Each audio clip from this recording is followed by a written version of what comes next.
Daniel, Shashmini, myself, Mingwei, and Martina, and we always like to include the students as a part of the work that we do as well. Alright, so CUNY's digital toolbox, which is available to all of you who have a CUNY account, is Microsoft Teams, Power Automate, Power Apps, Power BI, and Navigate. Specifically for Microsoft Teams, I work in our academic support center. One of the initiatives that we're super proud of is a project that we're doing for our math department. So we use Teams to sort of essentially collect all of the work that the instructors give out to students, that they collect, as well as all of their feedback, and all of their communications over the course of the semester. A lot of the benefits of using Teams specifically is that it's really a good tool for collaboration. So you can have private teams that you can send messages out to the entire collaborative team. You can make posts. You can add specific files. Good morning. Please come on. And what's really nice about Teams is that we can also add calendar and checklists to make sure that we're achieving specific goals at specific times. So here's an example of what one of the posts in of itself looks like. So again, this specific collaboration is with our math department. Specifically, it's about a recitation that we're doing to sort of improve student retention specifically in math. Mathematics is one of the highest DFW courses within college as a whole. So we work with the math department to sort of come up with an initiative to figure out how we can get students who are enrolled in pre-calculus, algebra, and calculus courses to practice more of the problems that they need to do well in the course. Here we have some of the feedback that we've gotten from our instructors, which is essentially informing us about this is what happened in the class today, this is what we thought worked well, this is what we thought didn't work well. As a part of this initiative, we're always in constant communication with the instructors because we're trying to figure out, okay, if something is working in one particular course, can we spread that to the other courses? Sometimes we like to bribe the students with food. So Daniel has been kind enough to provide snacks for some of the recitations so that students are more likely to come. And then we work a lot with the department in of itself in order to sort of figure out how to fine-tune things as the semester goes on. I'm sorry, did you? No. Okay. I thought you had a question, Maxim. Because this is a multi-semester initiative, keeping track of our data points is really, really important.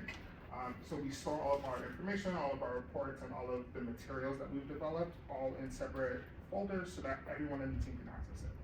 This makes it easier when we're onboarding new faculty so that we can point them to a resource and say, like, here's everything that we've developed so far. If you have a question, like, please let us know. We can communicate back and forth via the platform in order to sort of get the instructors that they need, the information that they need, so that we can submit the students in the classroom. And that's just one example of how we use the tool in between departments. I'm now going to hand it off to Shashmini, who will talk about how we're using the tool for our middle states accreditation. So as many of you know, maybe coming up with your middle states accreditation or already gone through the process, QC is in the middle of that. And the best way that we're able to sort of share those files and communicate and keep the collaboration going is through Teams. So through our academic affairs, the provost created a part of the executive team, a shared Teams, and within that Teams we have separate channels for each of our standards. So here's just an example of the ways that we're using it. So the first picture you're looking at, here's a screenshot of just the channels that exist within our Teams for middle states. And we've dumped everything in here, all the requirements for middle states, our structure, and how this will now become a repository after we move on to this process. So wish us luck, we're in the middle of it. And as you will learn from other tools that my colleagues will present to you, we are also using Power Apps and Power BI to collect our evidence for middle states. So we're basically using the MS system and optimizing it for this purpose. Next slide.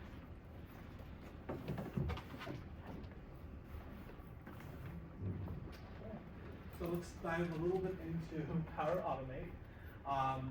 So I'll preface and say that we're going to share the slides with you guys afterwards. So if you want to just pay attention and participate, it'd be awesome. I'm going to run through a couple of examples of how we use Power Automate on a day-to-day and across different departments. And then we'll dive into Power Apps and Power Automate together. So what exactly is Power Automate? Power Automate pretty much just uses connectors and integrative pathways through CUNY's already licensed platforms like Microsoft Office or your email or whatever other platform that we use. Even Teams has this ability. I mean, they're all part of the MS Suite, but we use these to streamline any processes, whether it be for communication, whether it be to create documents that are student specific, make reports, schedule students on our calendars, or whether it's to sort middle states documentation. The usefulness with Power Automate really comes from the fact that Power Automate does not require a lot of coding. It's really a drag and drop system, so you identify what you want to do and you just drop it into a flow. And there's also Copilot where you can ask questions and it will generate the process for you. That being said, it does require two things, a trigger and an action. The trigger initiates the action is what carries out whatever thing that you want it to do, okay?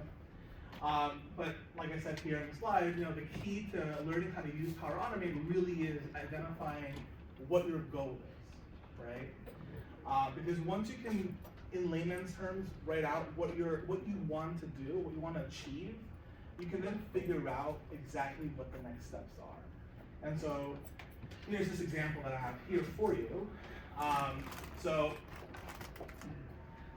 Here I say, we have a student application that is collecting information for two separate programs. They have program A and program B, right? Students are applying using one Microsoft form, let's say, okay? But each of the programs have specific requirements, all right? And what you want to do is you want to send an email to the student depending on the program they are eligible for, okay? And so the Power Automate interpretation would be you want to automate an email based on the student's application submission using Microsoft Form, right? And this will then provide a conditional email for either program A or program B, all right? So the first step is identify the task you want to automate. You want to send the email, all right? And so the trigger that you choose is we choose to send the email once the form has been submitted, right? Because the email is being sent on the contingency that the student has completed the application, right? So once the trigger is set, we then determine the starting point. So in this case, we're telling Microsoft Form, Power Automate that using this particular form, when it's submitted, then you start sending out the email, all right? We extract the student responses. So every single response has a unique identifier that is linked through automatically from the MS form into Power Automate. And then we tell it to differentiate between program A versus program B, all right? And I'll show you an example of what this looks like on the next slide. So here's an example that we use for ESL and ATV testing, all right? So one of our colleagues and friends, Callie, I sat with her for 1 hour and she was able to write this whole thing on her own, all right? So the first step here is, now when a student fills out the form, is there a light switch anywhere? No, very good. Oh, thank you. Is that okay for everyone? Is everybody, okay. So I didn't expect this to be that small, but again, we'll share the slides with you afterwards. So in this case, the student goes on to this Microsoft form link, and they fill out the form. Once the response is submitted, all right, then this initiates the entire flow of the system. Now, when you click on this, you're setting the parameters, and the first parameter that you're setting is the form ID. You're telling it use the information from this particular form, all right? And so in this case, when you create a form either through Teams, like we do, the form responses get populated into a SharePoint folder, all right? And so this form ID, this particular form is in SharePoint, so it's pulling from your SharePoint account, okay? Now, once the form is submitted and we've selected which form we're using to start to generate our Power Automate flow, we then have to tell Power Automate, okay, now that you've identified the form, use the responses in this form, all right, or from this particular form. So in this case, it's the same form ID, all right, and now we have a response ID. And what the response ID is again, every time a student submits the form, a auto-generated response ID is created. Based on this response ID, all the answers that the student has submitted are part of that one response ID, right? They're part of that one response. So once we tell Power Automate to pull that information, we then can start to create or formulate our conditional statement here, right? And so in the case of this particular form, the condition here is that if a student indicates that none of these times on the form work for them to take the test, right, then they get nothing. They get no email response from us. They just, thanks for filling it out, we'll reach out to you on our own, all right? Now, if a student does in fact pick one of these responses, all right, then the form will generate an email, and that email will be sent to that particular, Power Automate will generate the email will be sent to the student, okay? So that's what this part looks like here. And so this is the interface that Power Automate provides you to compose this email template. So in this case, we have a template that we insert into Power Automate. And remember when we pulled down those responses from before? So whenever you pull down the responses from the form, it spits out a field that you can fill within Power Automate from the form. So for example, if a student included their email address as a part of one of your questions on the form, you can pull that individual response for that individual person, right? And it's linked to the response ID already. So all you have to do is just indicate what field you want to include in your email, right? So in this case, who are we sending this to? On the form that we have for ATD and ESL testing, the student indicates the email address they prefer to get their communication. So in this case, we link that particular subfield into this section. The subject is standardized for everyone, unless you want to customize it. But the body of the email, so dear, this field is the first name of the student that they provide on the form, all right? And then the exam details. So any one of these will get spit out over here that confirms to the student they are taking the test at this particular time, all right? And then we send them that email. Later today, we're going to have you fill out a form, all right? And you will receive an automated email through Power Automate with the link to the presentation, all right? And you'll see how fast that works in real time. Other things that we do with Power Automate. I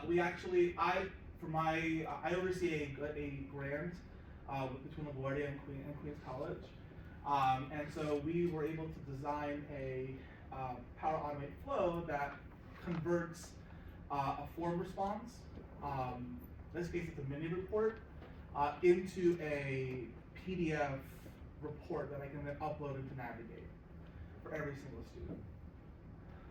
So whenever one of my peer mentors fills out this report, Power Automate will pull the response details. We initiate a bunch of variables to change some of the information and how it's presented. And then we tell Power Automate, send me an email with the report. All right, so it spits out an email for me, and this is the email template here. And then we tell it, take the email and convert it into a PDF. And that's what we see here. And then it saves the PDF in a SharePoint folder that's housed in one of my teams. So all I have to do is just go in, fill out the report, and I have a fully generated PDF sitting in my SharePoint folder. The other thing that we just recently did, we're doing a big push for transfer student acceptances now. And so this time we decided that Instead of individually changing every single name on the 300 letters that we're generating for transfer students, we've collaborated with the admissions department to create a Power Automate flow that would feed off of an Excel sheet and then just autofill, and we could actually send if you wanted to, but autofill a Word template, an acceptance letter template. And we did this by separating, so every single school, every dean of a school was sending a student a letter. And so depending on where the student was interested in and what particular school, they got a separate letter from that particular dean. And so that's how we delineated that there. And this is an example of one of those letters, and that's our boss, Natalia. So that's Power Automate. I went really quickly, and I think you're next, right? Power. So hopefully you had some fun with our CUNY Digital Toolbox, include the Power Automate, SharePoint, Microsoft Teams, and Power BI, and other tools that we're going to upcoming. But one of the things that some of you have been passing around the iPad at SC, how's the experience so far? Do you like it? Yeah? Yes. It's very smooth, right? Yeah. Streamline experience as to the rest of you will experiencing a second. So that's one of the examples that we utilize Power App for. So quick real life scenario, we as Associate Provost for Innovation Student Success, we run a lot of events, every single semester. So imagine you walk into an event, you have a long line of like 50 students, and you have to check in on the tablets, and then you have to write your name on a piece of paper so you can get food, and then you have to sign a photo release so that they can take your pictures. And last but not least, someone comes talk to you. Are you part of this grant or this program so that we collect your attendance? What a nightmare. So you probably don't want that to happen from your events. So that's before, and this is after. After we initialize the new system with the Power App by our customized solution for the event check-in, now we just have one streamlined experience, one check-in table, one iPad, and the rest of the table is for everything else. And the students don't wait for like minutes to check in from our past experience, from the student feedback, and then they love the experience very much. So to start, the Power App locates in your Microsoft 365. So once you open your office, go to the top left corner, click on that 9 dots, and you'll see something called Power App right next to all the other Microsoft solutions. So that tells you what? That means this is CUNY IT compliant. That integrates with all your remaining CUNY solutions, and you don't have to worry about IT chasing you down or using a third-party software. So all within the CUNY ecosystem, and it's free, or technically including your subscription that you're already paying for. That's how the design should look like. Once you click into the Power App, you'll see the left side that has a few options that allows you to see the current icons, actions, or buttons on your interface, which is sitting in the middle. Here you can specify for those who have already checked in, you can see which event are you attending today. You have a drop-down list of the events that you're attending. So we'll typically just set to the events and using the iPad for, and then it's going to persist throughout the event. And then the students are asked to complete their first name, last name, their 8-digit CUNY ID or employee ID number. And then the next question would be the affiliation of their program. So in this case, you specify as NSF-SM, QSTEM, PS3, and for the remaining amount of students, we choose none. The next part is the general media release. So this way, we also don't have to fill out a paper copy of the photo release form, and we can have the information to take pictures. And we have read and fully understand the terms and conditions for the photo release. The next part is a digital signature for those who are passing around the iPad. You're probably signing your names on the tablet right now. Hope you had fun with that. And last but not least is the digital timestamp that comes with the entire submission.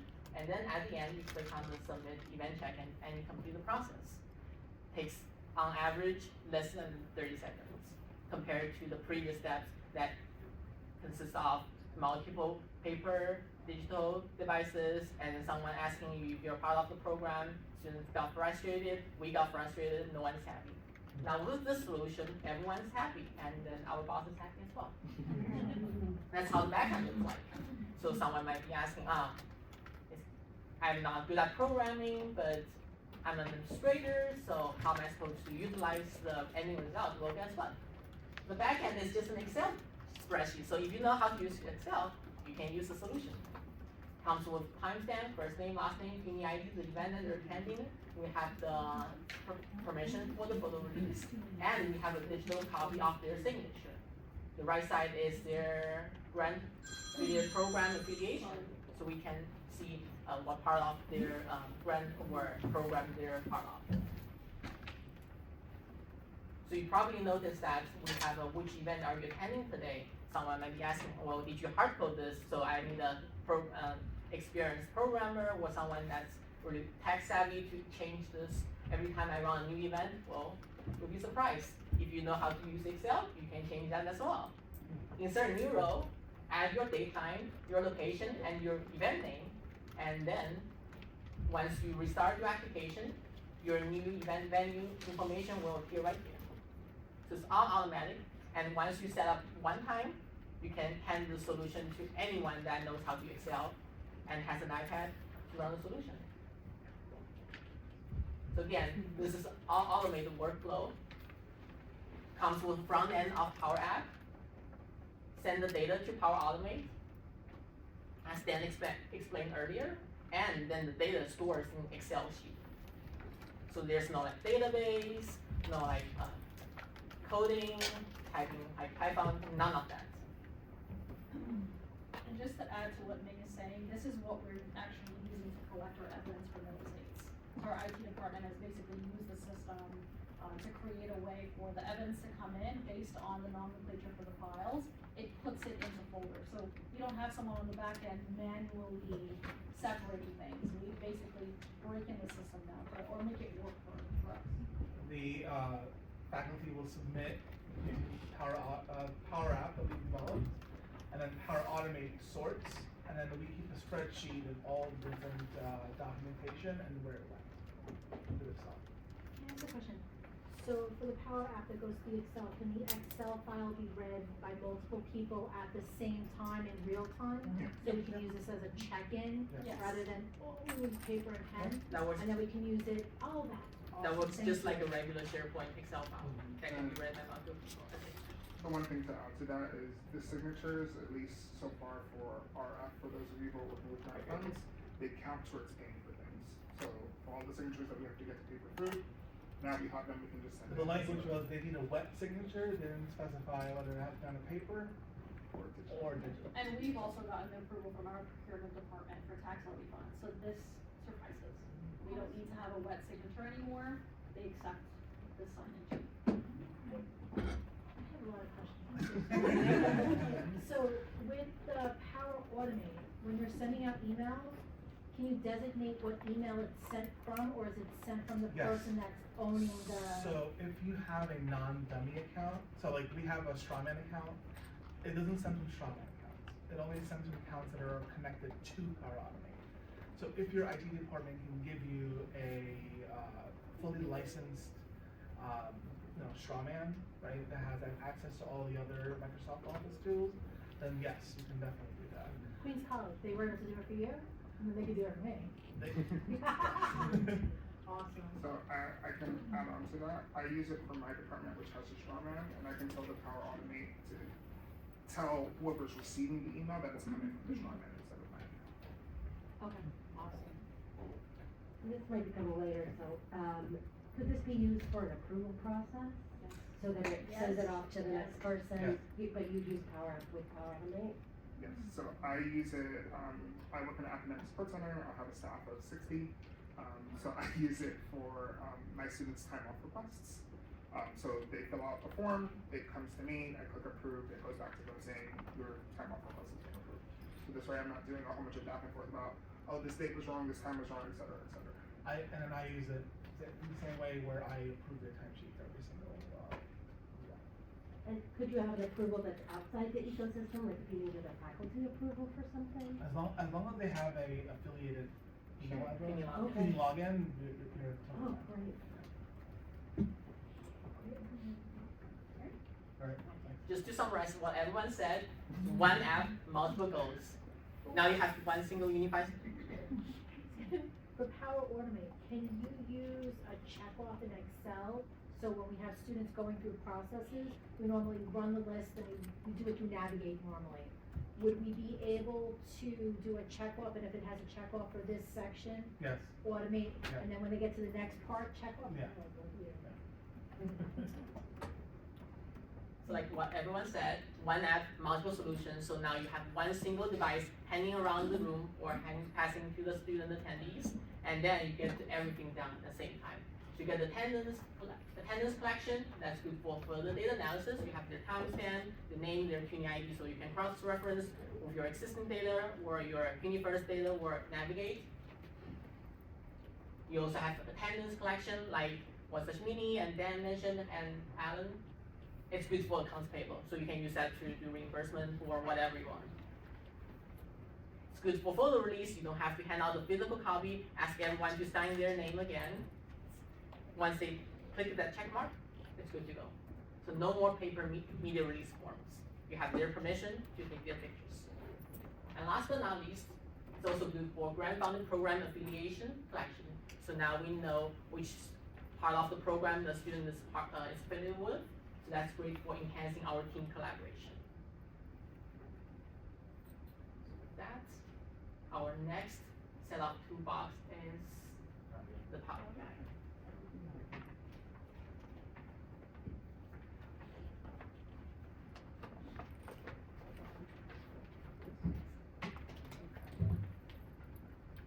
So, I came on board and I take care of some of the budgets for CUNY. And last summer, I was told, why don't you learn Power BI? That'll probably make the process better. And I thought, this is the one thing that's doing me in. But it's an amazing tool that gives very live, up-to-date, interactive insight into a bunch of data. I love spreadsheets, but you're looking at it, you can put some totals, you can put some percentages, you can put some charts and graphs into a spreadsheet. This puts it on steroids. So, the overall process, I use the CUNY First reports, which come out every 2 weeks, and it has the information on EPAF's OTPS budget, and I take that information, put it into spreadsheets that I compiled, and this way I have the latest up-to-date information, what was paid, what was budgeted and everything. I have step number 3, create Power BI reports, because you can't create the reports until you have data to set it up with. So it's basically a one-time setup, and then if you need to look at information differently, you always have the ability to add more reports. After that, you simply click a button to refresh and import the data from the spreadsheet. It refreshes everything, and now all your data populates into the nice charts and graphs that you have. And always be sure to save, publish, and share the reports so that department heads and whoever needs to can have a look at them. So this is just some of the spreadsheets that I use to throw the data into Power BI. And these are some of the high-level overviews. So on the left, general budget overview is kind of, okay, we have this kind of a budget. It's split PS, OTPS, and then goes on down, as well as showing what's been encumbered, what's been paid out, what's been allotted or planned. And then in a different format, it's a bit of a funnel to quickly see, you know, from where we are, how much has been spent so far and where are we. And this is a view broken down by departments. So you can see what's been allocated, planned, and paid. And on the left, you can put a slicer saying, okay, I wanna look at this department, maybe 2 or 3 departments. And then it just pulls that data out, and you only see that information much larger.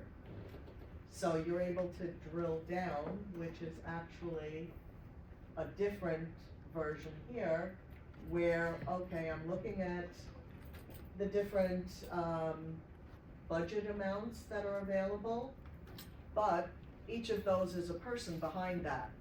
So if I wanna see specifically a student under a department and they happen to be a CA, it'll show me all the CAs in that department on the right. You can drill down to that level and then see, oh, they were allotted, I don't know, 1,500, and they're up to 1,300 and they haven't submitted a time card in, I don't know, 4 weeks. Get in touch with them. The spend pacing is basically just compiling a few different, selecting out a few different reports and saying, okay, how much are they using, or how much are they spending every 2 weeks, or maybe monthly?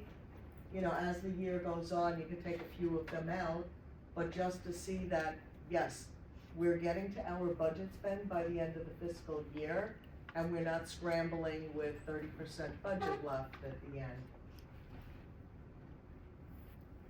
And pretty much a similar overview for OTPS budget, where it's by department, allotment, spend, month over month, and then a different bit of a dashboard where there's a gauge, what the total budget is, what's been spent, so it's a quick visual, and you can pull out whatever information you have available in your Excel. You can pull out any which way, and again, it's so that the department head or whatever has a quick screenshot and view to make quick decisions based on all of these metrics. So how much are we spending by different vendors or by the description category, and so on. And another thing that they wanted to look at was how many MTAs and CETs do we have each term? And that's by department as well. And how many CAs, NTAs, or whatnot are there in each department by percent? And you can do it with dollar amounts or whatever as well. Just a couple of tips when using the tool. Tables are the best source of data, because if you're working in a spreadsheet, sometimes you have totals or notes. It makes it messy. If you just frame your columns and rows on what you want to use, make it a table, and then use the table for your data. Use slicers so you can drill down. Match the markers if you're using a bar and line chart combination. Try and adjust it. Minor calculations can be done in Power BI, but let Excel do the heavy lifting and just use the data that it gives. And don't forget to save. You'll do that once and you'll remember. And this is a quick intro to the back-end tool, less than a minute.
That's it on Power BI.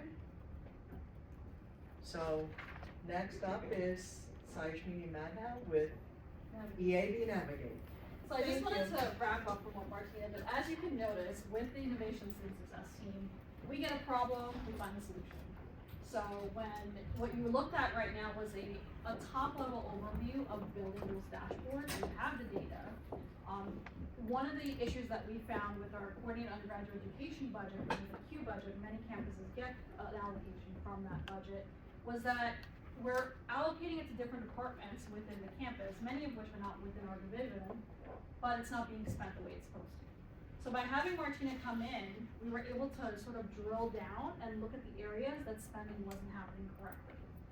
And so our AP, at any given time, during any meetings with any of these departments, can click into one of these dashboards and see in real time how someone is spending. So what we've done from that, it's actually saved us more than 40% in terms of allocating the budget and putting into projects that will allow us to move the needle forward at QC. And also, QC is one of the campuses that's currently undergoing a budget cut, right? So we are, in any given time, within any given semester, told you have to cut 4%.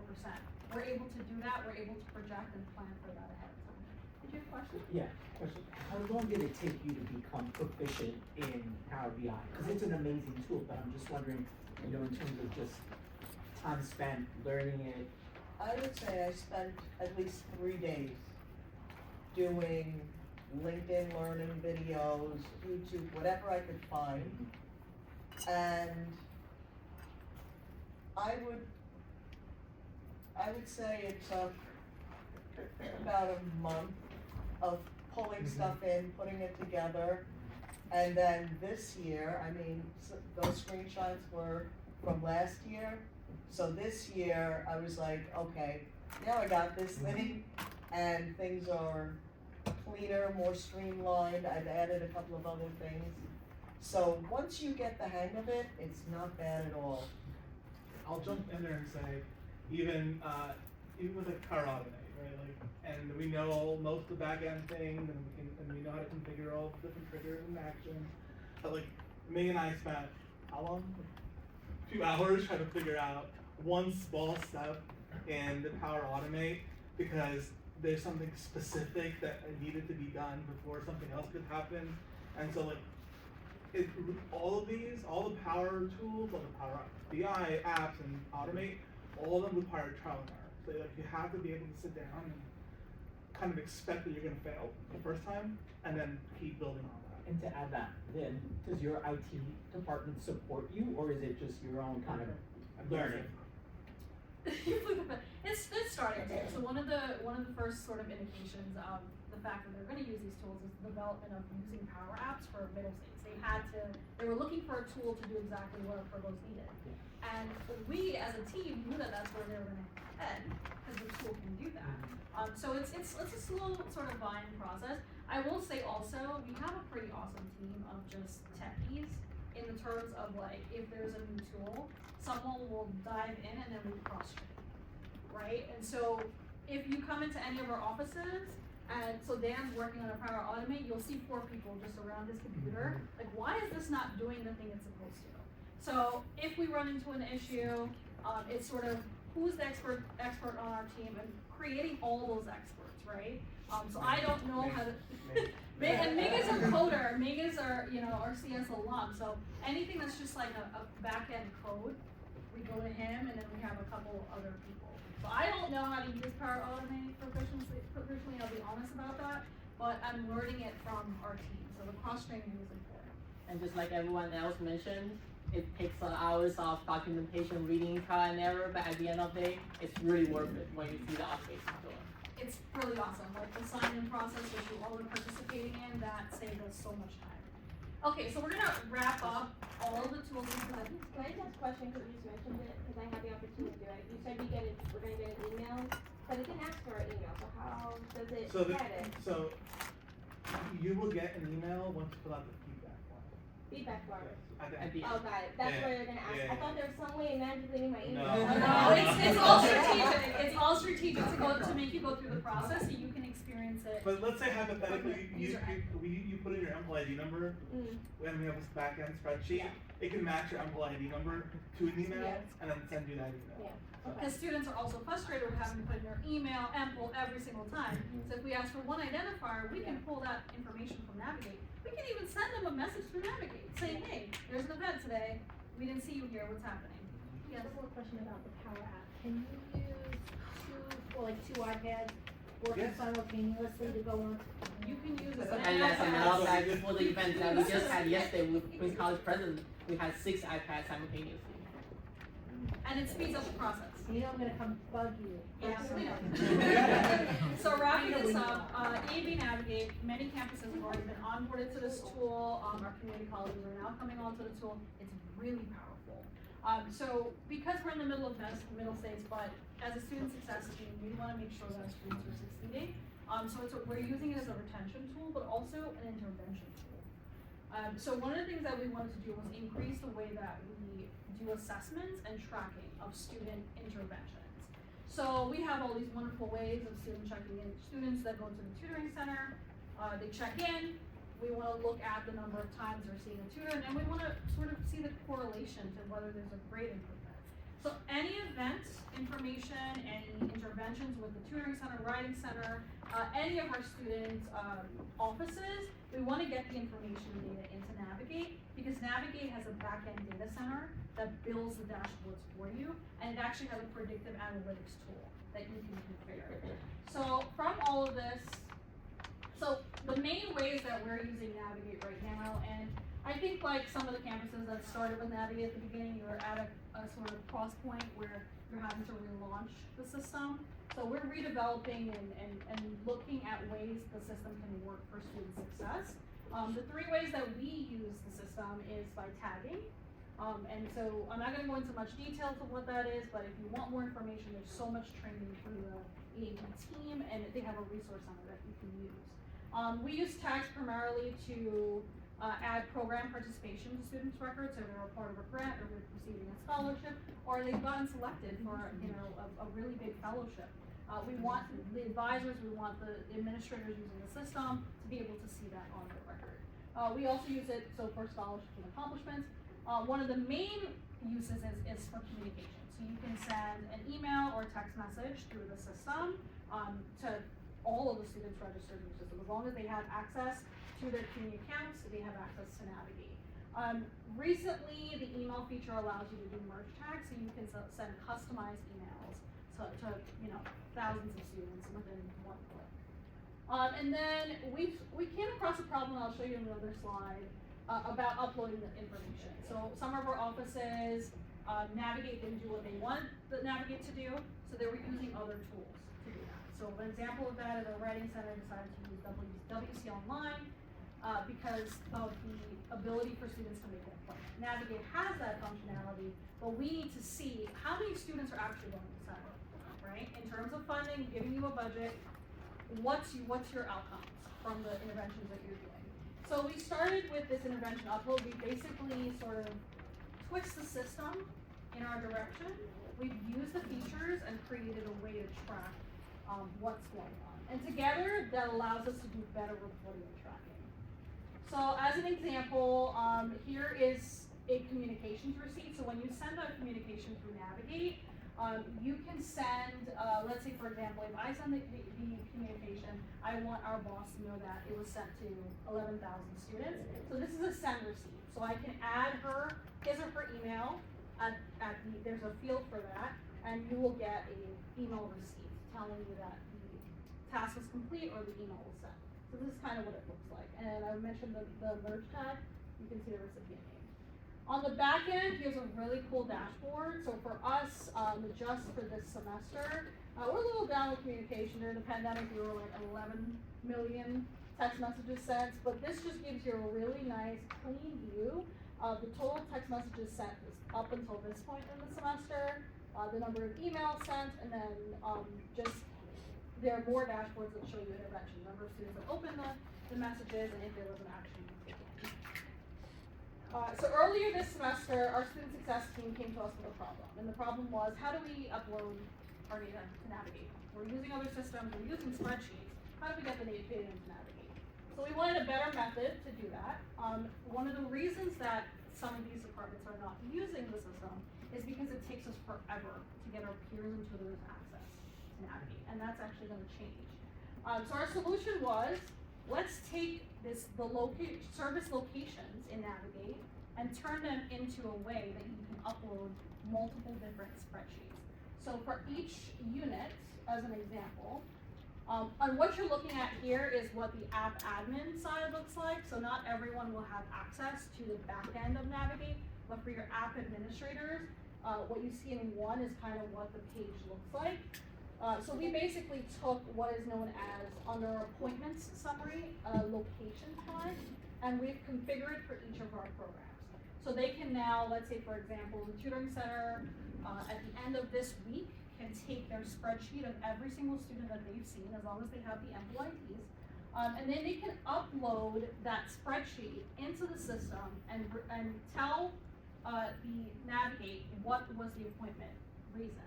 So it's kind of a batch upload. So the following 100 students came in for their first tutoring appointment. The following 50 came in for their second round of tutoring appointments, et cetera, et cetera. This is just a temporary sort of solution to this. The goal is to kind of get all of our student support centers just using the appointments campaign feature in Navigate, which allows you to have the students check in and then access to their record. So if a tutor has an appointments campaign, they meet with a student after that appointment, they can click on the student's name and just add a note of what was discussed during that session. So that's pretty much it. You've seen 4 tools that we use throughout Microsoft, and then how we get the data into a system that is accessible to the campus, and also on a central level, right? So our research office, a lot of our central funding that comes to us, they're now looking at the data on their end that's being pulled from tools like Navigate. So by doing all of this and optimizing our work, right, or taking that 2 hours, as Dan says, to figure out how to go from paper to how do we get the information very quickly, we've solved hours of issues. That's what our team is, right? We just want to find solutions and optimize everybody's time. We don't want to spend days and hours just on a task. How can we use technology to increase the productivity and the output? So I'm going to turn it back over to Alan, or Dan, to wrap up.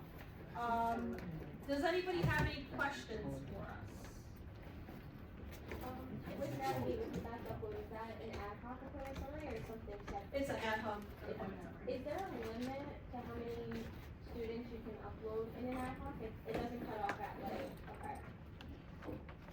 As long as you just have to, if there are students in your upload that are not current students or alumni, one of the things that Navigate does is that when someone becomes an alumni, they become deactivated, so you'll get an error result. So it'll upload everybody else from the spreadsheet, and then the ones that are errors, it'll tell you like 23 or 30 students' records were not uploaded. And your summary of the text messages, was that just from your specific care unit, or was it like the college as a whole? That's the college as a whole. But not everyone would have access to that information. If you have the advisor access and admin limited, you'll be able to see that dashboard. But you can ask any of your app administrators, whoever those are, to give you those dashboards. But again, Navigate it's a very, very, very powerful tool when used correctly. And again, you can make it work for yourself. Like whatever your departments are looking for, you have a champion, essentially, what they call your Navigate Connect. And that person is the expert, right? You can sit with them and say, hey, here's the problem, we want to do this, how can we figure this out? I have a question about formats of forms. When your students submit, is it creating a PDF? Can you keep it in multiple forms? Like, I know Power Automate works with Qualtrics, but I'm having trouble then seeing, could I have it download an application, for example, or what sort of formats choices you have?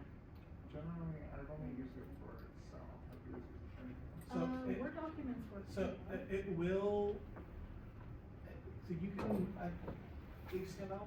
So the export format including Markdown, which you can export then as a PDF, that's essentially a text file. You can also export as an HTML. You can convert a Word document using a template that you already created, just similar to a mail merge, with your students' names, and then compile it to a PDF, as well as a JPEG, PNG, and other formats. And the conversion to, I think, to Word, it was a paid subscription. For Word, it's a paid subscription, but for the remaining documents, like Word document, like text, TXT file to a PDF, or a PNG to a JPEG, that's free. So please, before we go on, just if you can scan the QR code, fill out the feedback As promised, evaluation. did you want the As resources? promised. Yeah, so this is actually very important because it will, did your laptop just die? I'm out of. My laptop just died. We're at a IT conference. Where's my laptop? But yes, please fill out the feedback form because it'll allow you to get the PowerPoint from today and also a link tree with all the resources that you can, or just some suggested videos on how to get started. But if you have any questions, just reach out to us. Our team is very open and we love to cross-train. So if there's something that you know that we don't know yet, we'd like to learn from you. And as promised, you'll be getting an automated email using Power Automate after submitting the form. We tested it before we came, so hopefully it works. Did anyone else have any questions before we wrap up? Can you use Navigate as a data source? You know, like on Navigate, you could create filters and ask questions and queries. Can you use that for Power Automate? Yes. And we're also, I think another step is kind of looking at how we can integrate these tools with Navigate if they're add-ons. So we're currently exploring those tools. But I would play around, honestly, if you haven't yet, I would play around with the data center in Navigate. I really love that. Yeah. It's really fun. Okay, well, thank you all so much for coming to our presentation and finding out with you. Please fill out the feedback form and we will send you more information. Any questions?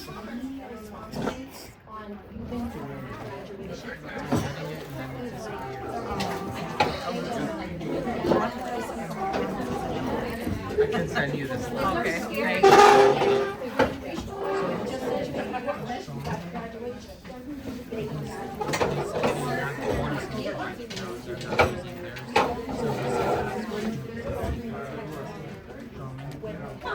I have the